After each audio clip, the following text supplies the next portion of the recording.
What's up, everybody? It's Heat Override, and I'm ready to bring the pain for you this week. Oh, yeah.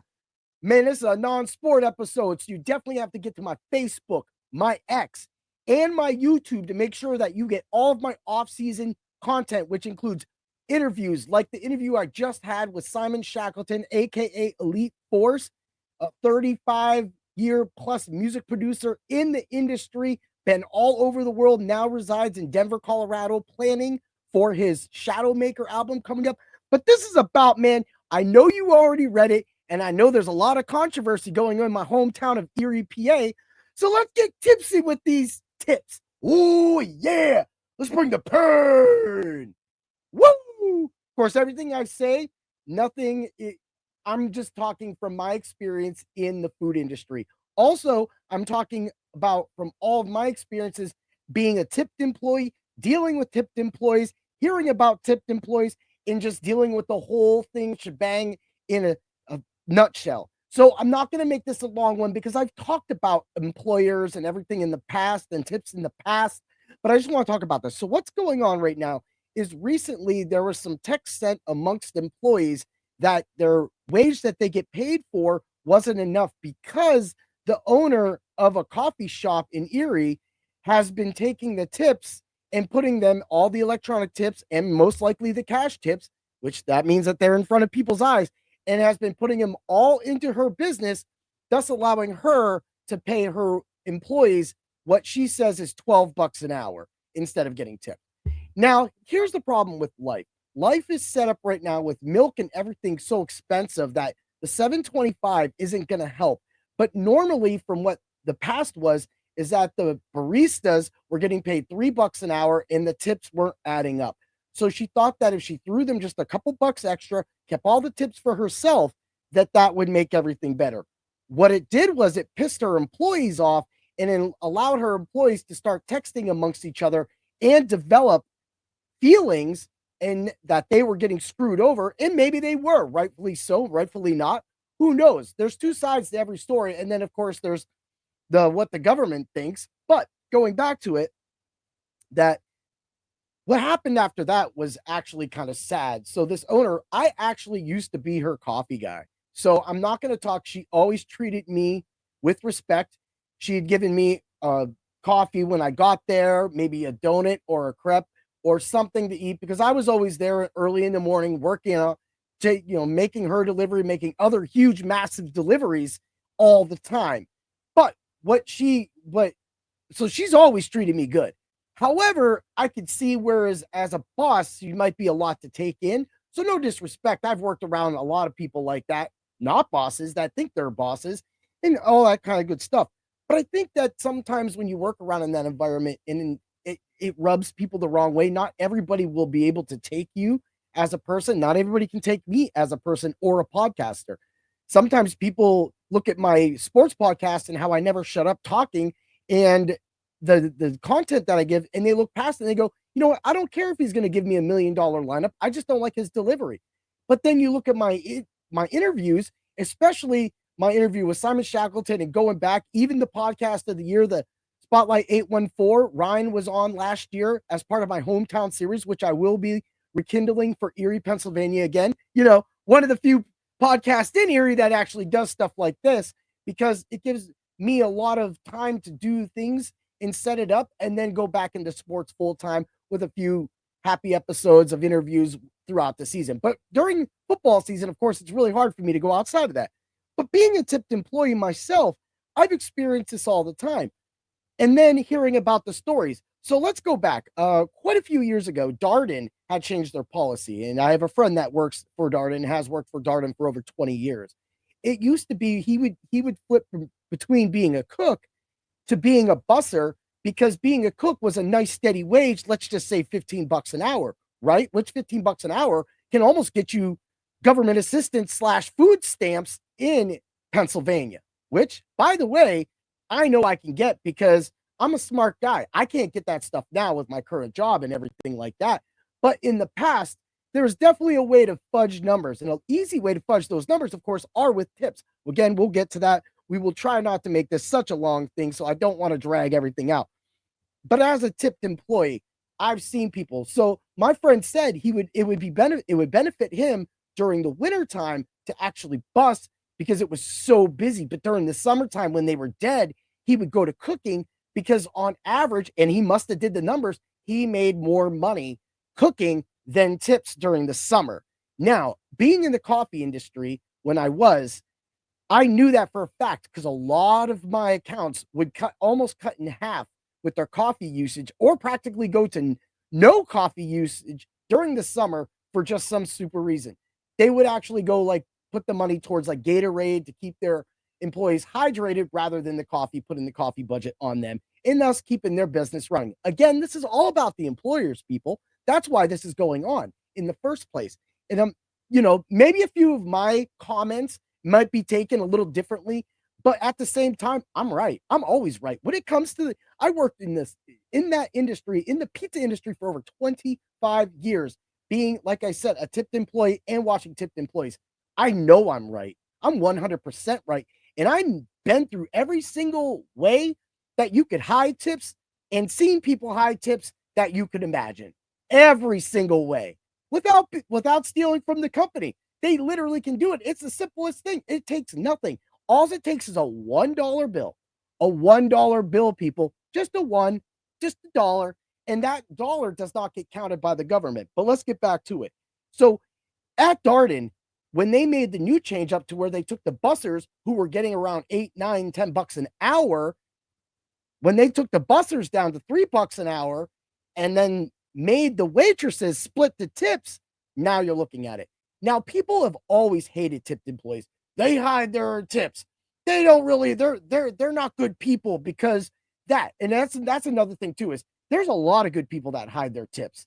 The fact that you guys use that metaphor and rate and belittle and put everybody into a bunch in a circle saying that all these tip people are people that are not good people is wrong. Look, there's a lot of good people like myself. I will say this right now, and I don't care what if the IRS come find it, find it.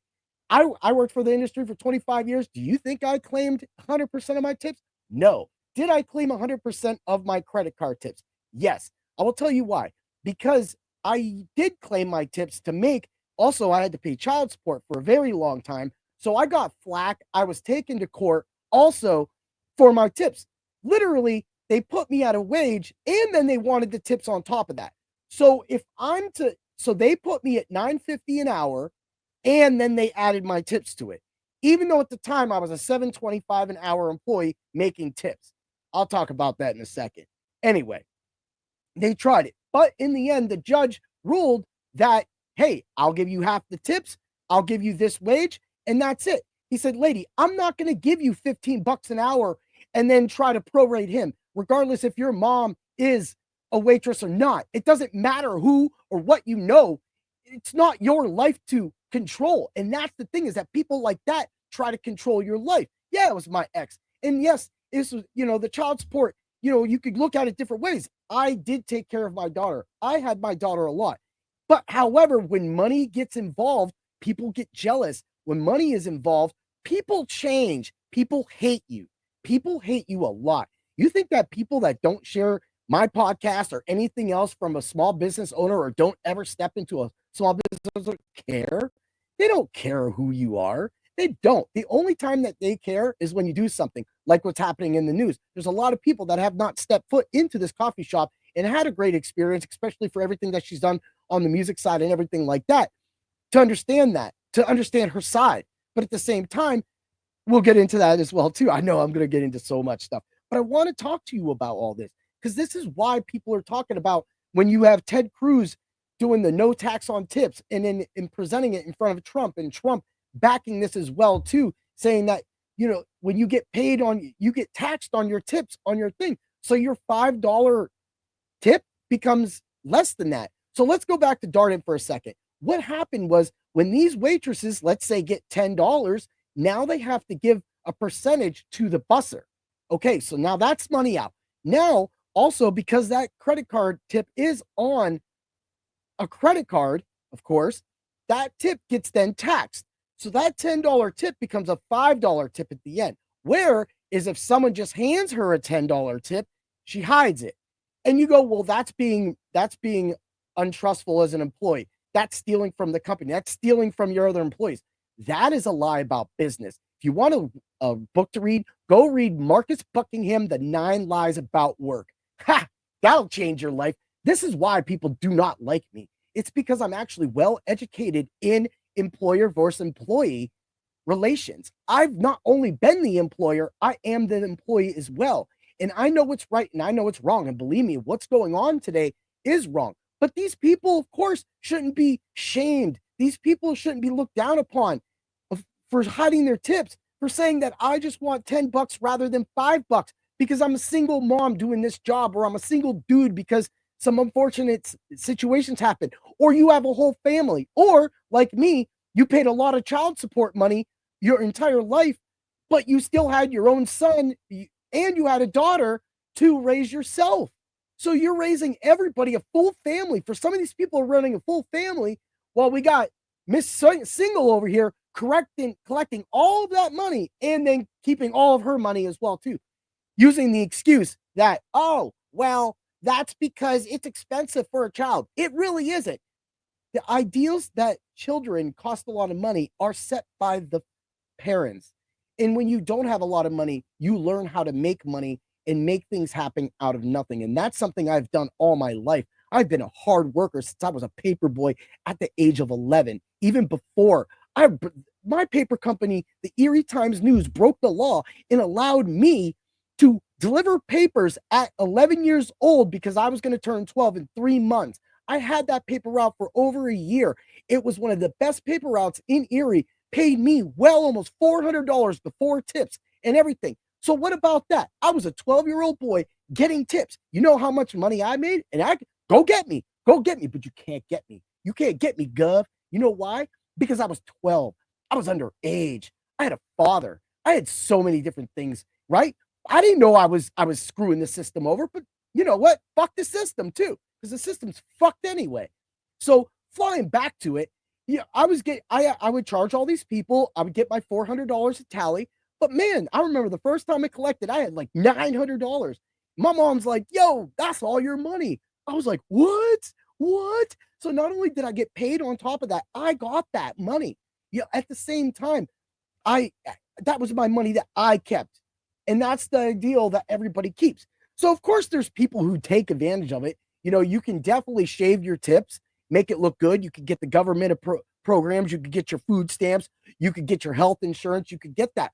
But as costs rise, the only way to subjugate these people is to raise them, to give them a raise. If you don't want people on government assistance working a full-time job that has full benefits paid for by the government, then that wage should be higher. I can tell you right now, at the wage that I'm at, which is pathetic, but I have a really great job and it pays well. But if I was to have one more child in this house, I literally could be getting free insurance and I would be getting anywhere from $300 to $500 a month in food stamps while pulling almost 40K a year. Now you go, well, that's not that much money. Here's the thing though, people. When I said that you have to learn how to make money and you have to learn how to spend money because you have no money, and that's something I've lived with my entire life, being poor, always having to be the hard worker, having my older sister just do whatever she does, having my brother have that trucking job for all those years, and everybody just say, well, why do you deliver pizzas? I delivered pizzas because, well, I made so much money in tips on some of these days. It was insane. I will use this as an excuse. One day on a Christmas Eve, I made over $280 on a 10 to 5 shift. $280. $86 of that was credit card. So while I walked away with an extra $200 that I just admitted that I made, there's no paper trail. Of course, you can try to take me to court and try to sue me over this $200 from 25 years ago. But the point is are you going to take me to court and sue me over that $450 in tips I made when I was 11 and 12 years old? You're not, because you're going to lose. You're going to lose because you shouldn't be tipping people, or you shouldn't be taxing people anyway, which is what Cruz and Trump are getting at. Let the people have those tips. They're already splitting it with the bussers, the dishwashers, the crew. And right now, when you put in, you get that. That's what everybody's slipping. That is what's going on. You don't, and you know, the benefits, that's the benefits of hiding your tips. The non-benefits of hiding your tips is you don't qualify for loans. They don't talk about that. So all you bitch ass people that think that you're going to be talking about, oh, look, you just do that. No, a lot of people who hide their tips don't have an opportunity to get a loan for a car. They have to go to places to get raped in the ass by JD Byrider, shit like that. And you want to talk about, it's smaller checks, smaller checks. So in the end, I will say this, that my biweekly checks took almost 60% of what I was making because I was at such a high level because they included my tips in with my wage, which was fine. How did I combat that? Well, you know how I combat that? I bitched about it at work one day and they raised me and they gave me the only driver to make a manager's wage. So I did match that hourly that they put me at. And then, of course, with the tips, I eventually took myself down to 5 days after my youngest daughter was born. And because of the internet, a lot more orders were credit card and they had to put more drivers on because the place that I worked for started tracking that these deliveries were getting there and that no matter how great I was as a driver, being able to take 25 deliveries, leave the store at 4 o'clock and make almost $200 and only have like 50, 60 bucks claim for it. Here's another thing too, is that all pizza drivers, delivery drivers are underpaid, and pizza delivery drivers, and this is a little feud, and waitresses and waiters always have this fight because the waiters and waitresses always have to share. Well, the delivery drivers don't. That brings me up another subject. So sometimes when you have that kind of like, let's say, swagger in a community. So I knew a gentleman that ran one of the hospitals here and would come to wherever I was at, whichever pizza store I was at, and he would always tip. So he would come through, his name was Jeff. He would come through and he would go, hey, I need 25 pizzas and I need it by this time. I always made it happen. He gave me $100. Well, the one time I wasn't there and they saw what he was kind of doing. So he would give me $100 cash to do an inside order. Now, he paid for the order with the business. He took $100 of his own money and handed it to me because he knew me personally as well, too, through relations. I won't say anything else, but also because of his stature and that he was thankful that we were able to get the 25 pizzas made. I turned around and I gave that tip to the rest of the employees because when I was there one time, they saw how much it was. And the general manager brought up to me that they thought I wasn't sharing the tips. Now, this place would not have had that 25 order pizza order if I was not standing in that business at that time. That's just how it worked. That's the way Jeff and me rolled things. So when you get something like that, you can't pass it up. And that's kind of what the nostalgia that this business owner has. Like, she is looked upon as one of the good people in Erie, and she has been a good people. Unfortunately, when she went on Facebook and tried to defend herself, that now she has retracted a lot of her statements. She learned a lot that was wrong that she said, but she defended her statement, and now people have a very, very bad view of her, and they don't really know her, and that's fine with me. That's got nothing to do with me anymore. I don't do that job anymore. But however, as I said, she's always treated me good, but at the same time, I'm not her employee. I'm not anybody anymore. I'm just a customer now. But every time I went in after I wasn't her coffee man, she has treated me with respect. Now, here's where I'm going to get. Any owner, when I first started in the pizza business, 2 owners would deliver sometimes. Say my car was broke down or something like that. They would deliver. And multiple times, this fellow named Mike and this other fellow named Steve, they would come to me and they would go, hey, I made like $70 today. And he would go, I'm just going to take my gas money. I'm going to give the rest to you guys. Now, again, it's all under the table at this point, and he just gives the money. The guy, Steve, I mean, this was kind of jacked up. Steve did the same thing, except he would go like, I would work all day for him on the clock, actually paid. But at nighttime, when I would drive for him, he would pay me under the table, and he would just throw me a solid 20. Solid 20, $5 an hour, because at the time, minimum wage was $5 an hour. My wage at this time was $7 an hour, though, that I was getting paid. This is 1995. And so he paid well. He paid well above minimum wage. But when I went there, I got all my tips and everything like that. So when I went there and I worked at nighttime and say my car was broke down, he did pay me on my hourly and on the check. And then he would just hand me the tips at the end of the money minus the thing. Now they both did it. Now I'm talking about this because that's what those old school business owners did. Nowadays, people are so hungry money and money hungry and jealous that other people might be getting money. They're just taking it all. And I'm not saying she did that. She did it because she thought that this would make a difference for her business. Unfortunately, if you have a customer that comes in and tips $100, all of your employees at that wage, even if you say 5 employees on, everybody's getting $20. So for that hour, those employees made $32. But for that hour, unfortunately, those employees only made $12. But they seen you take that $100. They seen that $100 on that credit card or that 20 or that 5. When people continuously see that money go by, they can't help themselves but envy that to be in that position themselves.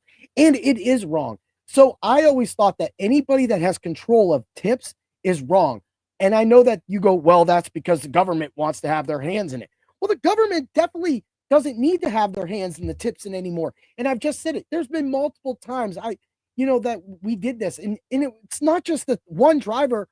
Every single pizza delivery driver and waitress that gets paid cash most likely is pocketing most of that. Now, the only people that can probably get on people is probably the waitresses and waiters. They probably have their managers and their busters going, hey, what'd you get on that table? And she has to say it like they only left me $5 when they really left $20. Sometimes as a customer myself, I'll put $5 on the check just to cover that, and then I'll slap an extra 10 on the table, or I'll hand her an extra 10 saying that's you. And then they'll see the 10 and they're like, okay, cool. And then they see a 5 and they go, okay, cool. Buses are paid. Everybody's paid. Everybody wins when you do it that way. But yet the government would think that you're being shady as fuck. And you are. But guess what? Who cares? Why do you care what people make? The government sends all this money to countries that don't need it or don't care, but they don't care about what's going on in the US most of the time.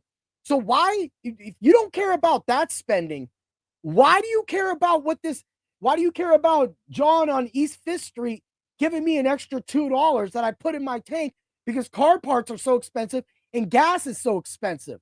Why is that a problem? Why do of course, people always get jealous of money, but this is something that, so as a thing, I feel that she should go back and just put her employees. So while I was at this pizza place was sued, class action lawsuit that actually lost that both the company franchise and the corporation of billions of dollars.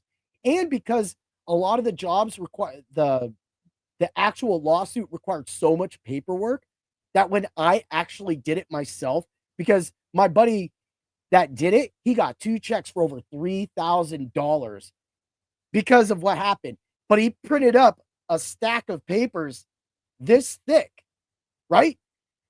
And because that stack was so thick, they looked at me and they were like, look, it took one printer cartridge and 5 packs of paper, and you've been here 3 years longer than him and taken more deliveries than him.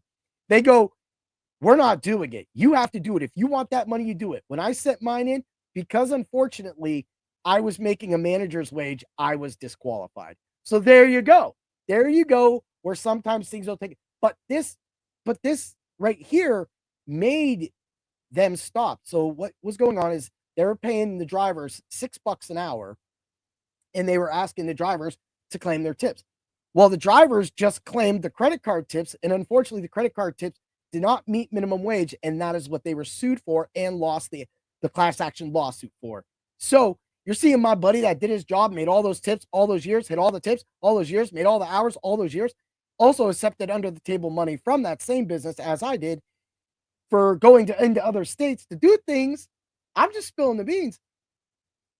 All of that together, all of it, it meant nothing. It meant nothing because in the end, they made their money. In the end, they did what they had to do to make it right. So he makes that $6,000, and that's like you just take that $6,000 and you put it on. He went and he bought himself a new canoe, all fishing gear, everything. He just did it. God rest his soul now. He's gone. But if that little bit of limelight at the end of his life made him happy, then I'm happy for him. And that's the thing, is that people are overlooking that. They'd rather hate you. They'd rather be jealous. They'd rather turn you in. They'd rather tax you. They'd rather take your tips. Say, hey, I'm giving you a nice wage. You don't need to take that tip. But unfortunately, people want that wage and that. So what they did in the past is they raised everybody back up to minimum wage normally at this place. And then, of course, the tips worked itself out. But the fact that there was a class action lawsuit to one of the top 3 pizza joints and lost against the drivers shows that if things go far enough, you can be sued. You can be sued. Now, and that's what she said is she went online and she said, well, the law says this, the law says that. And then, of course, she had to retract a lot of it because she found out she was wrong. But then that makes everybody think less about her. Will they go to her business? Won't they go to her business? Will they understand her that she was wrong in what she said at first, trying to defend herself rather than just to sit back, let it go, and don't say anything? I have a lot of people come at me about my podcasts sometimes, and I've done some podcasts about the pizza bomber and all these controversials. I've had my job bring up podcasts about when I used to talk about masks and the corona mania. Ooh, yeah. And they didn't like it. But I got paid for that. And that was something that I do. I don't stop my podcast. I don't stop who I am for you. So I don't expect her to do the same thing either. But at the same thing, you can't take all the tips because at the end of the day, those tips probably do add up more than what you're taking. Maybe you're paying the tips on the taxes on them in the end, and you're just making it easy instead of having, Jimmy fight with Mary over who gets the $20 tip. Kind of like what happened with my pickup guy when I wasn't there that one day and the manager was going to take the money and instead ended up splitting it up. Unlike me, who's a good employee who always splits that money. So I guess that's the easy. If you see somebody put $100 in the thing and say, hey, you make $12, but then you see someone put $100 and go, hey, I'm going to give everybody $20, but you make $7.25 an hour. I'm pretty sure that the people around you, that's the minimum wage in Pennsylvania, unfortunately. And, maybe that's it. Is there a right or wrong answer? No, but it's how you act. It's how you make your employees feel. And for a long time, if you've listened to Bring the Pain, you know that I'm probably one of the biggest anti-employer podcasts out there. And the reason for that is because so many employers have burned me. I literally just found out that same coffee business just had their 7th employee walk out on them that is doing my job that I used to do. Yet in 5 years, I had that job, held that job, owned that job, upsold more than 2 to 3 sheets every single 3 months because I'm an amazing salesman. And since then, 3 years later, they've been through 7 employees. This is why businesses sometimes should be held accountable for situations like this because they're not treating their employees right. They got rid of me, literally laid me off, and expected unemployment, which I collected unemployment the whole time with a busted knee, permanently to fix me. And that was fine. I have a way better job now and it's way less stressful. But the fact that these things go on and the fact that you got to pay your employees and employers can't pay their employees, unfortunately, right now because they lost a lot of it during the corona mania. And for those that didn't lose a lot and benefited and were able to still work, they will never understand a lot of the struggles that the restaurants had and why when you couldn't go get a pizza, that tipping that employee was big because during a lot of that time, when I did lose that job and I went into the bar industry and I was living off of tips, my wife didn't have a job because the arena were closed down. She was just coming back. When there wasn't games, when they were playing the hockey games in Canada and not in our stadium, that was a big problem. And everybody goes, well, then she goes and gets another job. But all the other jobs were having the same problems. And they were having the same problems giving their own employees the hours because they can only work so many people around each other to expect somebody else from another business to come in that is making way more money. You're asking someone to go from over 15, 16 bucks an hour to go work for $7.25 to fight for hours there. No, what she did was she picked up a side business. She worked it hard. Then she finally got the arena finally opened up and now she's back to working and she's been working. She's got like 50 hours in while Disney on Ice is here. And the whole point of this podcast is, again, employers don't care. They just care about, and some do. And in her heart, she was trying to do the best for her employees to give her employees an average because that's what number of people do. They would rather see you make 12 or 15 bucks an hour over a year than rather give you $7 and make a few $100 tips during that time. But again, when you go through all this, the small checks, people live check to check. They need those tips. And that doesn't work for everybody's lifestyle, especially when you have rent.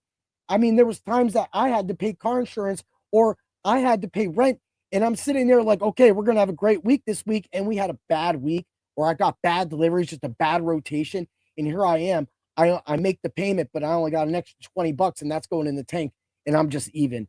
You got to think about the emotion that people go through when they go through things like that instead of ridiculing them, tell them to get them another job when the job that they have is doing good and works best for their life. That is what this world is all about now. It's about telling other people what to do, not supporting them in any single way of their dreams, of their future, because no employer likes supporting your future, because that means if they support your future, they will have to look for a new employee in the future. They don't want that. They want you to be at the lowest wage possible as long as possible because they don't care. And they will put every single hat on you and say, well, hey, Tommy over here wears 5 hats. Well, Tommy gets paid more than me.